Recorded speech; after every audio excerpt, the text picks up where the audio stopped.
আসসালামু আলাইকুম, আমন্ত্রণ জানাচ্ছি ফফ টিভি নিউজ আপডেটে। সঙ্গে আছে আমি ইমতিয়াজ আহমেদ। শুরুতেই সংবাদ শিরোনাম। হাসিনার সঙ্গে যেভাবে যোগাযোগ রক্ষা করছে আওয়ামী লীগের নেতারা। কেন শাওন ও সাবাকে পরিবারের জিম্মায় ছেড়ে দিল ডিবি। ভারতকে চরম অপমান করল আমেরিকা। এবার বিস্তারিত। ভারত এবং অন্যান্য দেশে যেসব আওয়ামী লীগ নেতা আত্মগোপন করে আছেন তাদের মূল যোগাযোগ মাধ্যম এখন হোয়াটসঅ্যাপ, টেলিগ্রামের মতো নানা ডিজিটাল মাধ্যম। তবে যারা কলকাতা বা পার্শ্ববর্তী এলাকায় আছেন নিয়মিতই তাদের দেখা সাক্ষাৎ হয়, একে অন্যের বাসায় যান, আর সারা বিশ্বে এবং বাংলাদেশে কর্মীদের মধ্যে যোগাযোগ হয় মূলত ডিজিটাল মাধ্যমে, জানাচ্ছেন আত্মগোপনে থাকা একাধিক নেতা। বাংলাদেশের সাবেক পররাষ্ট্রমন্ত্রী হাসান মাহমুদ বিবিসি বাংলাকে বলেন, আজকের ডিজিটাল যুগে কে কোথায় থাকলো সেটা খুব গুরুত্বপূর্ণ বিষয় নয়। এতটাই উন্নত হয়ে গেছে যে একই সঙ্গে সারা বিশ্বে ছড়িয়ে থাকা মানুষের সঙ্গে কথা বলা যায়। তিনি বেলজিয়ামে বসবাস করছেন বলে জানা গেলেও বাংলাদেশ থেকে তিনি সে দেশে কীভাবে গেলেন তা জানা যায়নি। আত্মগোপনে থাকা নেতাদের সঙ্গে কথা বলে বিবিসি বাংলা জানতে পেরেছে যে ফেসবুক, হোয়াটসঅ্যাপ এবং টেলিগ্রামে অনেক গ্রুপ তৈরি হয়েছে নানা স্তরে যোগাযোগ রক্ষার জন্য। উপজেলা, জেলা ভিত্তিক এবং জাতীয় স্তরে সহযোগী সংগঠনগুলোর নানা স্তরে যেমন গ্রুপ আছে, তেমনি আওয়ামী লীগের সঙ্গে সম্পর্কবিহীন এরকম নামেও গ্রুপ রয়েছে। সেখানে বাংলাদেশের নেতাকর্মীরা যেমন পোস্ট করছেন, তেমনি নানা নির্দেশ যাচ্ছে আত্মগোপনে থাকা নেতৃত্বের তরফ থেকে। ওই গ্রুপগুলোতে নিয়মিত ভয়েস চ্যাটও হয়, মতামত বিনিময় করেন নেতাকর্মীরা। সম্প্রতি যে কর্মসূচি ঘোষণা করেছে আওয়ামী লীগ, সেসব কেমনভাবে চলছে বাংলাদেশের নানা এলাকায়, সেই সব ছবি, ভিডিও ওই গ্রুপগুলোতে নিয়মিত শেয়ার করা হচ্ছে বলে জানতে পেরেছে বিবিসি বাংলা। আবার কোন এলাকায় কোন আওয়ামী লীগ নেতার উপরে হামলা হলো বা কাকে গ্রেফতার করলো পুলিশ, সেসব তথ্য গ্রুপগুলোতে দেয়া হয় বলে জানিয়েছেন আত্মগোপনকারী কয়েকজন নেতা।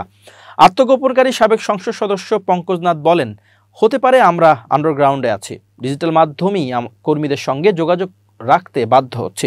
কর্মসূচি ঘোষণা করতে হচ্ছে ফেসবুকে, কিন্তু এই ফেসবুকে কর্মসূচি ঘোষণা করাতেই তো অবৈধ সরকারের পা কাঁপতে শুরু করে দিয়েছে। আওয়ামী লীগের কয়েকজন নেতা বিবিসি বাংলাকে জানান, বাংলাদেশের সাবেক প্রধানমন্ত্রী শেখ হাসিনার সঙ্গে তাদের নিয়মিত যোগাযোগ আছে, তবে তাদের মধ্যে কারো সঙ্গে শেখ হাসিনার দেখা হয়েছে কিনা তা জানা যায়নি। আত্মগোপনকারী নেতারা বিবিসিকে বলেন, তিনি নিয়মিত ওই নেতা থেকে শুরু করে বাংলাদেশের সাধারণ কর্মীদের সাথে যোগাযোগ রাখেন। একজন নেতা বলেন, শেখ হাসিনাকে অ্যাপের মাধ্যমে মেসেজ করে রাখলে তিনি তার সময় মতো উত্তর দেন। আবার নানা সময়ে তাকে ফেসবুকে লাইভে আসতেও দেখা গেছে। বিভিন্ন হোয়াটসঅ্যাপ গ্রুপেও তিনি যোগ দিয়ে নানা নির্দেশ দেন বা বক্তব্য তুলে ধরেন। তবে এখনও পর্যন্ত শেখ হাসিনা যত ভাষণ দিয়েছেন তার সবই অডিওতে। 5 আগস্টের পর থেকে তার ভিডিও এখনও দেখা যায়নি। রাত থেকে ধানমন্ডি 32 নম্বরে ভাঙচুর, অগ্নিসংযোগের ঘটনায় উত্তেজনা ছড়িয়ে পড়েছে। শেখ হাসিনা ভাষণকে কেন্দ্র করে বিক্ষুব্ধ জনতা ভবনটি গুঁড়িয়ে দেওয়ার পর সেখানে গরু জবাই করে জিয়াফতের আয়োজন করেছেন। তবে এরই মধ্যে ধানমন্ডি 32 নম্বরে উপস্থিত স্থানীয় বাসিন্দা ও উৎসুক জনতা একটি অদ্ভুত দাবি তুলেছেন। তাদের মতে ওই ভবনের বেসমেন্টে একটি আয়নাঘর তৈরি করা হচ্ছিল। স্থানীয়দের দাবি, বেসমেন্টে কিছু গোপন কার্যক্রম চলছিল যা অনেকের কাছে সন্দেহজনক মনে হচ্ছে। যদিও বেসমেন্টে কার পার্কিংয়ের ব্যবস্থা রয়েছে, তবে সেখানে আরও একটি সিঁড়ি দেখতে পাওয়া গেছে যা প্রশ্ন তুলছে। বিক্ষুব্ধ ছাত্র জনতা ও স্থানীয়রা মনে করছেন সিঁড়িটি সম্ভবত আরও গভীরে চলে গেছে, যেখানে কিছু বিশেষ বা রহস্যময় কার্যক্রম চলতে পারে। এছাড়া কিছু স্থানীয় বাসিন্দা মনে করে বলছেন, এটা হয়তো একটি আয়নাঘর হতে পারে, তবে হয়তো এখানে অন্য কিছুই চলছে। তাদের মতে এমন সন্দেহজনক কার্যক্রমের তদন্ত হওয়া উচিত এবং তা উন্মোচিত হওয়া প্রয়োজন। অতীতে গণ অভ্যুত্থান বা রাজনৈতিক আন্দোলনের সময়ও আয়নাঘর সম্পর্কে কথাবার্তা শোনা গেছে। তবে ধানমন্ডি 32 নম্বরের নতুন ভবনের বেসমেন্টে সত্যিই কোনো গোপন আয়নাঘর তৈরি হচ্ছিল কিনা তা নিশ্চিত হওয়া সম্ভব হয়নি। এখন পর্যন্ত সেই রহস্যময় ঘটনাটি স্থানীয় জনগণের মধ্যে নানা প্রশ্নের সৃষ্টি করেছে। তবে পরিস্থিতি সম্পর্কে আরও তথ্য পাওয়া না গেলে এর সত্যতা সম্পর্কে কিছুই বলা কঠিন। ধানমন্ডি 32 নম্বরের বঙ্গবন্ধু শেখ মুজিবুর রহমানের বাড়ির নিচে 5 তলা ভবনের সন্ধান পাওয়ার দাবি করেছে ছাত্র জনতা। প্রত্যক্ষদর্শীরা বলছেন, মাটির নিচে বেশ কয়েকটি কক্ষ রয়েছে যেগুলো রহস্যজনকভাবে পানিতে পরিপূর্ণ। বুধবার 5 ফেব্রুয়ারি রাত থেকে বাড়িটিতে ব্যাপক ভাঙচুর চালানো হয়। বৃহস্পতিবার 6 ফেব্রুয়ারি সকাল থেকেও সেখানে মানুষের ভিড় ছিল। ধানমন্ডি 32 নম্বরে এক প্রত্যক্ষদর্শী বলেন, বাড়ির নিচে আমরা কয়েকটি কক্ষের সন্ধান পেয়েছি, কিন্তু সেখানে প্রবেশ করা সম্ভব হয়নি, কারণ পুরো জায়গাটি পানিতে ভরা। এটা খুবই সন্দেহজনক। সেখানে উপস্থিত আরেক প্রত্যক্ষদর্শী বলেন, এবারের নিচতলার 5 তলা কাঠামোতে আওয়ামী লীগ তাদের নিজস্ব বাহিনী দিয়ে আরেকটি আয়নাঘর তৈরি করেছে।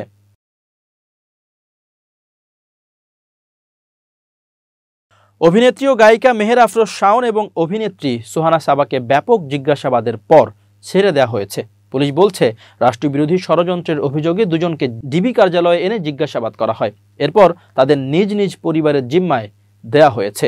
শুক্রবার 6 ফেব্রুয়ারি বিকেলে DMP media and public relations বিভাগের উপপুলিশ কমিশনার মোহাম্মদ তালিবুর রহমান বিষয়টি নিশ্চিত করেছেন। তিনি জানান, ডিবি কার্যালয় থেকে আফরোজ শাওন এবং অভিনেত্রী সুহানা সাবাকে জিজ্ঞাসাবাদ শেষে নিজ নিজ পরিবারের জিম্মায় দেয়া হয়েছে। গত 15 জানুয়ারি কলকাতার হোটেল পার্কে অনুষ্ঠিত সভায় সরাসরি এবং ভার্চুয়ালি যারা উপস্থিত ছিলেন তাদের মধ্যে শাওনের নাম উঠে আসে। এরপর তাকে গোয়েন্দা নজরদারিতে রাখা হয়।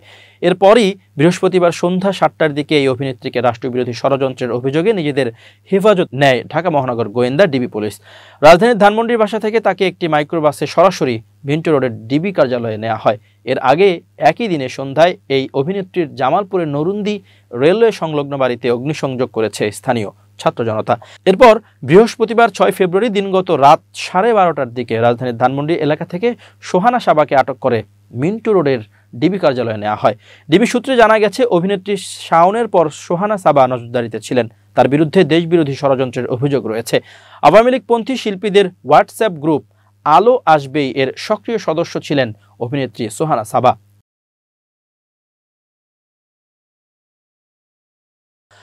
ভারতীয় অবৈধ অভিবাসীদের সামরিক বিমানে হাতকড়া ও শিকলে পা বেঁধে গতকাল বৃহস্পতিবার ফেরত পাঠায় যুক্তরাষ্ট্র। এ নিয়ে ভারতের রাজনৈতিক মহলে সমালোচনার ঝড় বইছে। দেশটির সংসদে বিরোধীরা বিষয়টি নিয়ে প্রবল হইচই করছে।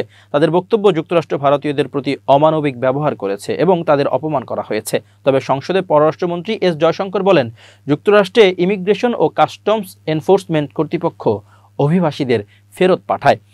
সেখানে স্ট্যান্ডার্ড অপারেটিভ প্রসিডিওর আছে। 2012 সাল থেকে তা চালু আছে। সেখানে এই কড়াকড়ির কথা বলা হয়েছে। জয়শঙ্কর জানিয়েছেন, নারী ও বাচ্চাদের হাতকড়া বা শিকল পরানো হয়নি। অন্যদেরও খাবার সময় বা টয়লেটে যাওয়ার সময়ও বাঁধনমুক্ত করা হয়েছিল। জয়শঙ্কর বলেন, অবৈধ নথিবিহীন ভারতীয়দের ফেরত পাঠানোর ঘটনা নতুন নয়। 2009 থেকে গত 15 বছরে 15,756 জন ভারতীয় অভিবাসীকে ফেরত পাঠিয়েছে যুক্তরাষ্ট্র। কংগ্রেস সাংসদ মানিকরাম ঠাকুর বলেছেন, এই ঘটনা ভয়ঙ্কর ও লজ্জাজনক। যুক্তরাষ্ট্র এমনভাবে ভারতীয়দের ডিপোর্ট করছে দেখে মনে হচ্ছে তারা অপরাধী। এটা অমানবিক ও মেনে নেওয়া যায় না। কংগ্রেস সাংসদ শশী থারুর বলেন, বেআইনিভাবে যুক্তরাষ্ট্রে ঢুকলে তাদের ডিপোর্ট করার অধিকার যুক্তরাষ্ট্রের আছে, কিন্তু যেভাবে তারা ডিপোর্ট করেছে তা মেনে নেওয়া যায় না। সামরিক বিমানে হাতকড়া, পায়ে শিকল বেঁধে ভারতীয়দের ফেরত পাঠানো ভারতীয়দের প্রতি অপমান। তৃণমূলের সংসদ সদস্য সাকেত গোখলে বলেছেন, আমরা বিশ্বের 5ম সবচেয়ে বড় অর্থনীতির দেশ। কলম্বিয়ার মতো ছোট দেশ পর্যন্ত অভিবাসী ভর্তি সামরিক বিমান তাদের দেশে নামতে দেয়নি। তারা মর্যাদার সঙ্গে অভিবাসীদের দেশে ফেরাচ্ছে। সেখানে ভারত সরকার কি করছে?